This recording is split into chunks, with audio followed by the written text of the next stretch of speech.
estafilococos teníamos son más de 40 otros estafilococos, ¿sí? Pero ¿cuál es la característica que va a ser la que me determine si es estafilococo aureus o no? ¿Quién se acuerda? La prueba de los estáfilos en general van a ser racimos, células redondeadas, o cocos y en racimos, ¿sí? No en cadena, porque en cadena van a ser los estreptococos. Ahí vamos a tener ya una diferencia morfológica. Si yo me fijo en el microscopio y me fijo que hay células en cadena, yo voy a decir, esto no es estáfilo, esto es estrepto. Si son en racimos, voy a pensar en estáfilo. Pero aparte, si ya me fijo de que son estáfilos, yo voy a hacer una diferenciación entre lo que es el estafilococo aureus y los otros estafilococos. ¿Cuál es esa prueba? La prueba de catalasa. Si la prueba de catalasa me sale positiva, entonces voy a tener estafilococo aureus. Aquí se los voy a resumir, ¿sí?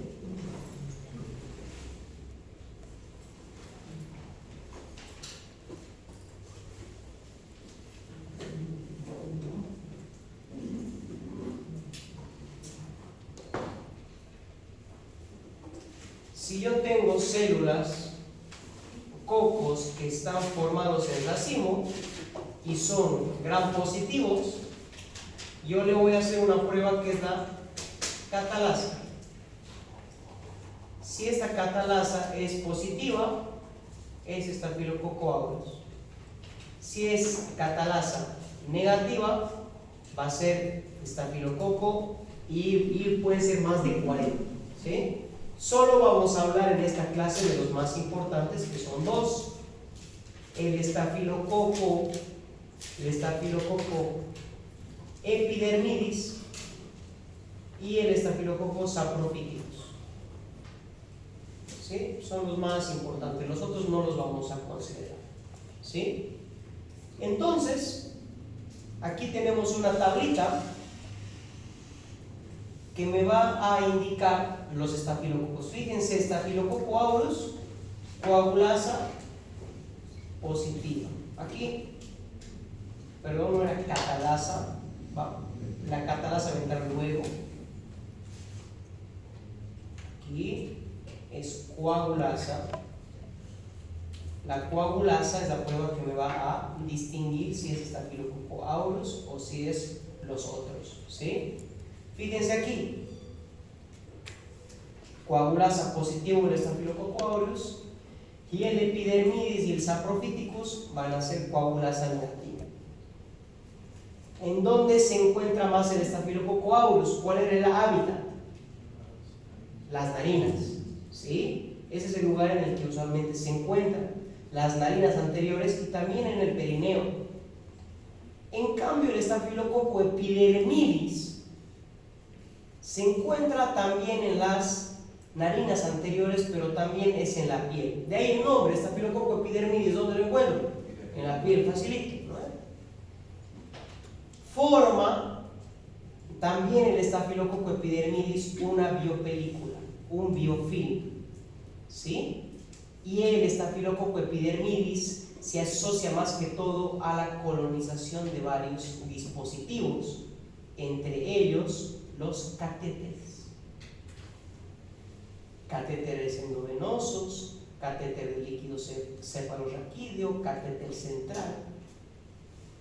Puede causarme una infección. Entonces, yo cuando voy a buscar un estafilococo epidermidis, cuando sea un paciente internado, al que yo le haya puesto un catéter, al que yo le haya puesto algo que justamente yo, al no hacer la asepsia correspondiente, ese estafilococo ingrese por la piel directamente a la sangre y me cause una infección, ¿sí?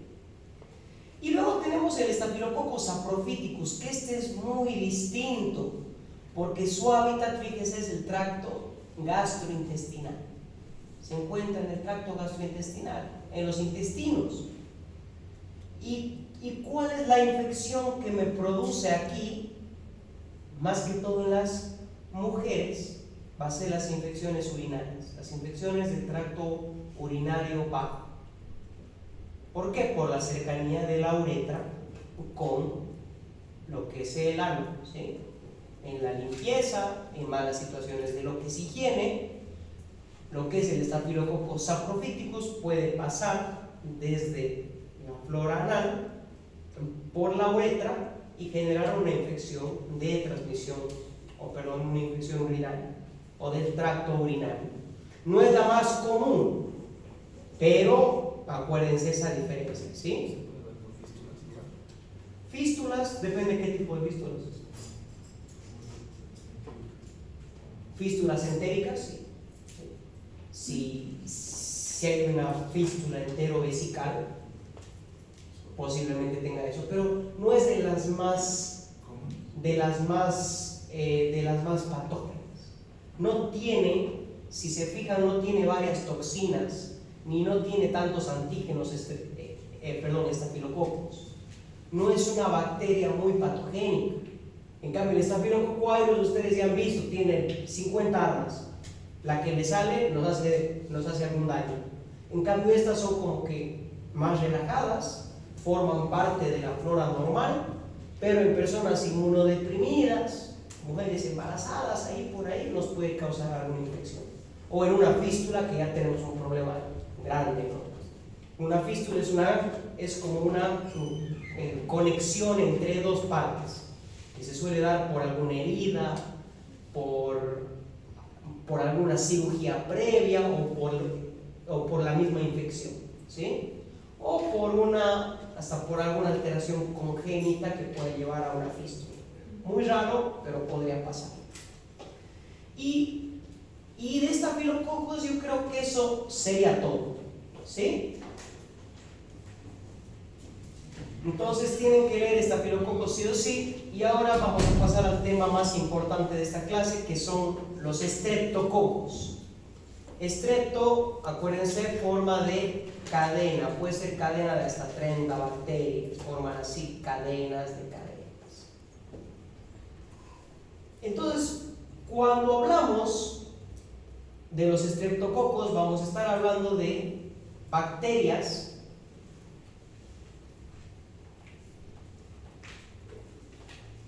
gram positivas. Obviamente, porque estamos en el sector de gram positivos, pero para que se les quede, el estreptococo o los estreptococos son gram positivos. Tienen otra característica más, que es que son facultativos. ¿Alguien se acuerda qué significa que sean facultativos? Aeróbico. ¿Los medios? Que pueden crecer tanto con oxígeno como sin oxígeno. Pueden encontrarse en condiciones aerobias o en condiciones anaerobias, facultativos. ¿Sí? ¿Qué otra característica más tiene? Que su clasificación es muy complicada, es muy variada. Se puede clasificar de 3 modos distintos. Vamos a aprender los dos, ¿sí? Porque esos dos para mí son los más eficientes de poder aprender y de poder entender las enfermedades que me causan, ¿sí? ¿Qué más tienen que saber? Que justamente esta frase, fíjense de que la escarlatina es una enfermedad que se produce por el Streptococcus pyogenes del grupo A. Y la escarlatina en su tiempo mataba a muchísimos niños y ha aumentado la mortalidad de los niños por 30. Fíjense, en 1833 no había antibióticos, ahora los hay. En ese momento la escarlatina mataba muchísimo, y por eso la aflas. Que la escarlatina me asombra y va más allá de mis propósitos. La dejo para los homicidas profesionales y reconocidos. Estaba a ese nivel, ¿sí? Ahora una escarlatina con solamente un pinchazo y la persona está curada. Y ya vamos a ver por qué solamente un pinchazo. Es muy interesante, ¿sí? Entonces, vamos a ver un pantallazo de los nombres que pueden haber, de los nombres más importantes como el Staphylococcus pyogenes, el Streptococcus pyogenes, que me puede causar desde lo que es una amigdalitis hasta una fascitis necrotizante. Un cuadro que cuando lo vean, y estoy seguro que lo van a ver, no se van a olvidar jamás. ¿Sí? Aquí también la fascitis necrotizante, si es en la zona digamos, inguinal, se llama gangrena de Fournier. Ustedes busquen eso en internet y se van a sorprender. Gangrena de Fournier. Es un cuadro que espero nunca les toque ver, pero estoy seguro que sí. Luego tenemos al famoso Streptococcus pneumoniae, el neumococo, que en la siguiente clase vamos a hablar muy a profundidad del neumococo. Neumococo, ¿qué me produce? Neumonías, pero también me puede producir otitis y meningitis. ¿Sí? Para el neumococo hay vacuna. El Streptococcus agalactiae, ustedes lo pueden relacionar con galac leche, causa mucha enfermedad más que todo en neonatos y en la mujer embarazada. El Streptococcus viridans, no tan común, puede causar endocarditis y también abscesos. ¿Sí?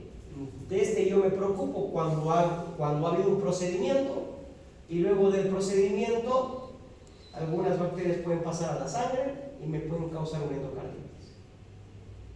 Y es por eso que en ciertos procedimientos y en ciertas reglas se necesita de que el odontólogo también utilice, porque el Streptococcus viridans se encuentra en la saliva.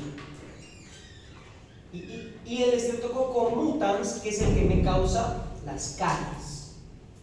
¿Sí? Las caries se dan por una bacteria, ¿cuál? El Streptococcus mutans. ¿Sí? Entonces vamos a hablar un poquito de su clasificación. Fíjense, aquí está el Streptococcus en una tinción de Gram. Otras características generales es que se cultiva bien en un medio llamado agar sangre. Agar sangre es este método que nosotros vemos aquí. Entonces, es un cultivo en el que yo pongo una secreción, yo pongo una muestra y ahí puede crecer de forma adecuada el Streptococcus. Y el medio agar sangre me ayuda a hacer la primera clasificación que yo les voy a enseñar en esta clase, que es la hemólisis. ¿Alguien sabe qué significa hemólisis? ¿A qué me refiero cuando hablo de hemólisis? Degradar la sangre. Entonces, la clasificación, ¿en qué se va a basar? En cuánto degrada la sangre, porque los estreptococos contienen hemolicinas y se va a hacer la clasificación según cuánto degrade la sangre de ese cultivo. Lo mismo va a ser con la sangre humana. Entonces, por eso tenemos una clasificación en 3: en los alfa hemolíticos, en los beta hemolíticos y en los Y o gamma hemolíticos, o también llamados no hemolíticos. Si se fijan, aquí tenemos el de tipo A, que se forma un halo verdoso y es una hemólisis parcial, no es una hemólisis completa. ¿Cuáles se van a encontrar en este grupo? El Streptococcus pneumoniae, que ya hemos hablado del neumococo. Entonces, el neumococo va a ser un alfa hemolítico, ¿sí? Y también tenemos lo que es el Streptococcus viridans. Si yo hago un cultivo y me encuentro con alfa hemólisis, yo pienso en 2: neumococo o en viridans. Y eso va a depender del contexto. Si es un paciente con una neumonía, yo me voy a ir más a neumococo, ¿cierto? Ya voy a tener un diagnóstico presuntivo bien rápido, simplemente con cultivar y ver si la hemólisis es alta. Si es una hemólisis completa, o si es un beta hemolítico, vamos a tener dos también. Vamos a tener el Streptococcus pyogenes, pío de pus, va a ser un estreptococo que me cause lesiones purulentas y una gran cantidad de otras lesiones. Va a ser el que ahora vamos a revisar en la siguiente parte de esta clase. Y también vamos a tener al Streptococcus agalactiae. El agalactiae estaba relacionado ¿con qué? Con infecciones agalactiae, galac leche, en neonatos y en embarazadas. Bien. Y luego tenemos el no hemolítico, que en el no hemolítico tenemos a los enterococos, que son otro grupo que la siguiente clase vamos a ver. Nos enfocamos más en los alfa hemolíticos y en los beta hemolíticos. Pero esta señora de aquí, esta señora que ustedes ven aquí, bastante viejita, analizando un microscopio, se llama Rebecca Lancelfield.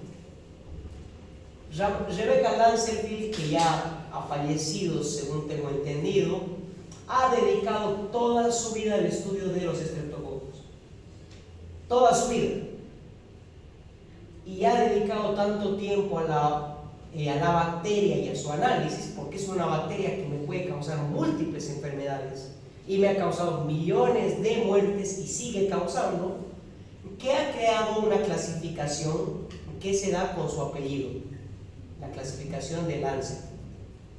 Y esta clasificación la hace mediante los antígenos de superficie. No lo hace por la hemólisis, sino lo hace por los antígenos que se encuentran en la superficie. Y aquí tenemos el grupo Lancelfield de tipo A, y el de tipo A va a ser ¿cuál? El Streptococcus pyogenes. Es como que se mezclan las clasificaciones, ¿sí? Pero hay veces en las que un libro puede aparecerle solamente de que es un estreptococo de tipo A y no les dice si es alfa o si es beta hemolítico. Ustedes ya saben de que el Streptococcus pyogenes es que beta hemolítico, ¿sí? Y aquí en la tablita están las dos clasificaciones, hemólisis beta, y las infecciones que me puede causar: faringoamigdalitis, infecciones en la piel, infecciones profundas, sepsis, y las complicaciones tardías, que son la fiebre reumática y la glomerulonefritis post-estreptocócica. Luego tenemos al grupo B de Lancelfield. Doctor, ¿cómo está? ¿Cómo está? Buenas. Un ratito, por favor. Streptococcus agalactiae, que va a ser un grupo B. Acuérdense de que la A y B van a ser beta. El C y G también, ¿sí? Pero el C y G son más raros, que no se presentan mucho y no los vamos a estudiar, lo que es el Streptococcus X y el Streptococcus canis. El Streptococcus canis, ¿a qué se va a referir? Animales, sobre todo perros, mordeduras de perros, podemos encontrar Streptococcus canis.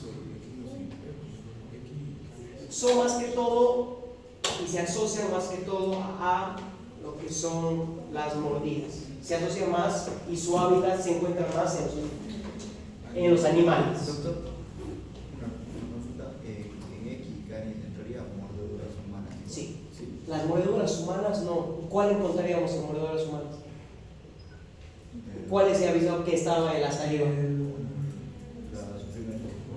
El que me causa caries, el Midans y el Mitis. Esos pueden encontrarse ahí. Y chicos, por si acaso, si alguien les muerde, sí o sí necesitan antibiótico. Con el perro a veces no. Mordeduras de humanos sí o sí. Así que no se hagan morder. Y bueno, tenemos los del grupo D, que el grupo D son todos los otros, ¿sí? Entonces, ¿cuáles son los que me interesan? El grupo A y el grupo B, y los dos son beta hemolíticos, hemolizan completamente, ¿sí? Entonces, para la práctica estudien estafilococo y estudien lo que es estreptococo piógenes, solo el piógenes, ni uno más. El piógenes, el estreptococo, grupo A, beta hemolítico. Sí, tiene un nombre bastante grande, ¿sí? Porque ese es el que me causa bastantes infecciones. Lo vamos a llevar en la práctica.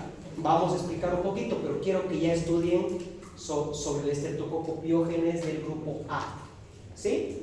Así que bueno, chicos, un placer estar de nuevo presencialmente y vayan ahorita a la sede.